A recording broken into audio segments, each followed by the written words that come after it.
I went into considerable detail to explain why each symptom appeared.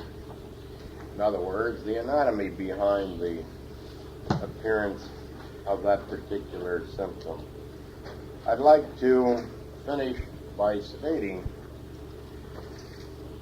that Horner's syndrome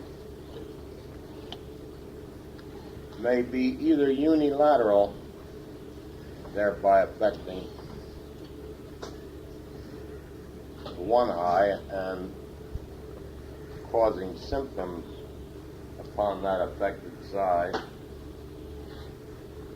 or it may be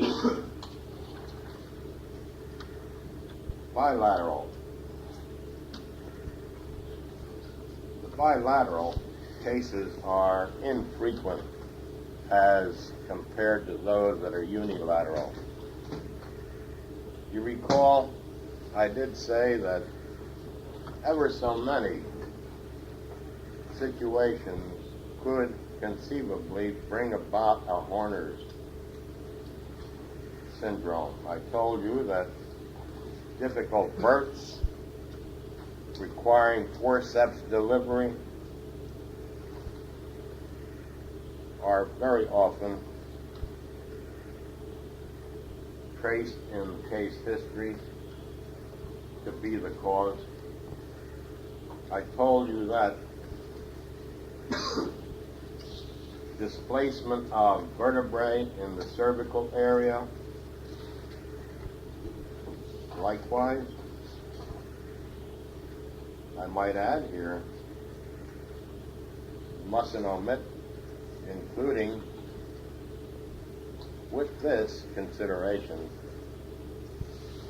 displacement and rupturing of discs which lie between the vertebrae. Now the reason for this, if you recall the associated anatomy, we have the sympathetic trunk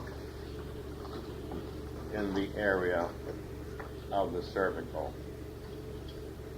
You also have the white rami communicantes, carry the fibers